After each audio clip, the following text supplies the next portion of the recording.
All right, hello everyone. So today on Foundry University, we're going to be going through round brushing. So as you can see, we've already pre-dried all of this bob, and you can see that the level of moisture is very minimal, but I can feel it. So that's kind of where you want to get it to where it's, I don't know if you want to like say a number, but it'd be like 95% dry to where there's minimal amount of work or time that has to go into finishing your look. So I've started with the side part, and then what I'm going to do is I'm going to run it down the center, and then I'm going to work in sections that are about the same size as my round brush. Of course, these can vary based on the hair densities. If it's on the thinner side, then you could go a little bit larger. The point is that you really want to make sure you get the right amount of tension on the hair, because that tension is going to give you control over the shape that you're creating. I think I'm going to start with a smaller round brush just for this nape section, just so I can get a little bit more tension, and the hair is a little bit shorter, so I do want to make sure that I get in there and control that. When I go in, I want to make sure that I rotate that brush really quickly as I enter the hair. That way I really grab on and get lots of tension.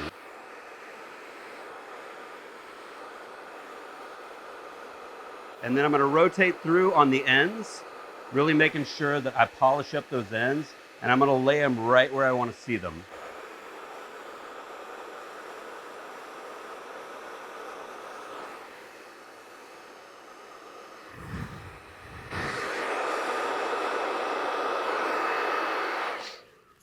Now, another important thing to consider is your airflow direction. I know we talked about this before, but basically you want that nozzle, and it's best to operate with one of these compressor nozzles too, just because it is going to condense the air into a nice flat pattern, and it's going to really even out your airflow and create a better polish. Okay, so again, just really dig in when you first enter that section.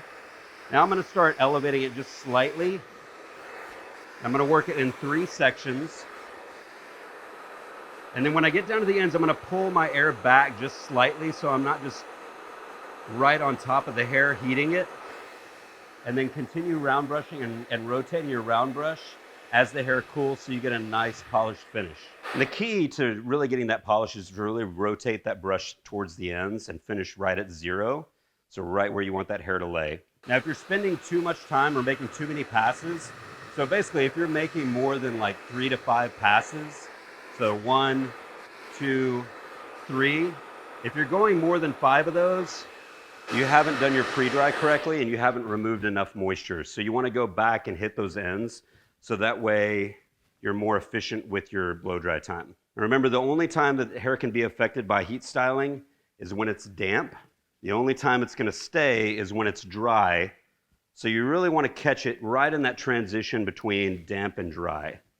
Everything else is just wasted effort, okay? So now I'm going to be working all the way around. Again, sections are about the same size as my round brush. So I'm going to work that out, then drop my elevation a little bit more, and then drop my elevation a little bit more, rotating through the ends, super key, and finishing right where I want it.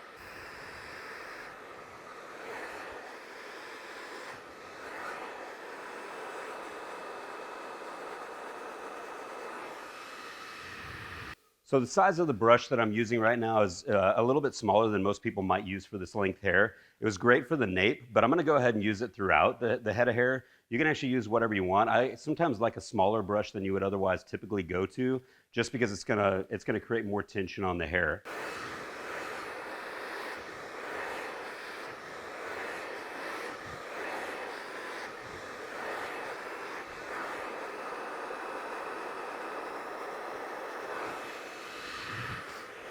Okay, so another thing, if you're working for volume within your style, you want to make sure if you've already created that lift, if you've already worked vertically or even over directed forward for more volume, you want to make sure you emulate that with your round brush. So make sure you're following that. So if I want max volume up and through here, I'm going to want to make sure that I'm over directing that forward as I come up, then gradually regrouping and resetting until I get to the bottom. I'm not going to be working for a ton of volume, so I'm going to come off at a backward angle.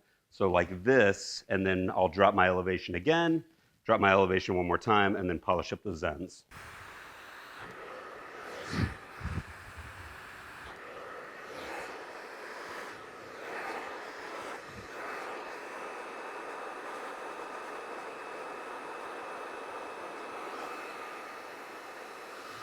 Okay, so here at the top, I'm gonna kind of pivot through and decide where I want that hair to lay. So right now I'm gonna be coming through this top section. I'm gonna part that straight off and just kind of gently put this out of the way.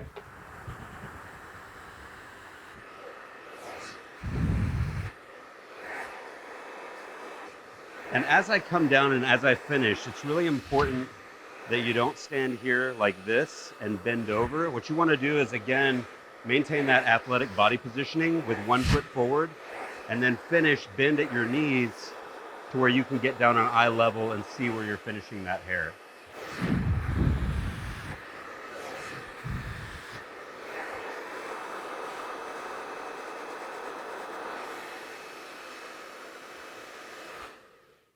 So stay tuned to more Foundry University where you can sharpen up your skills.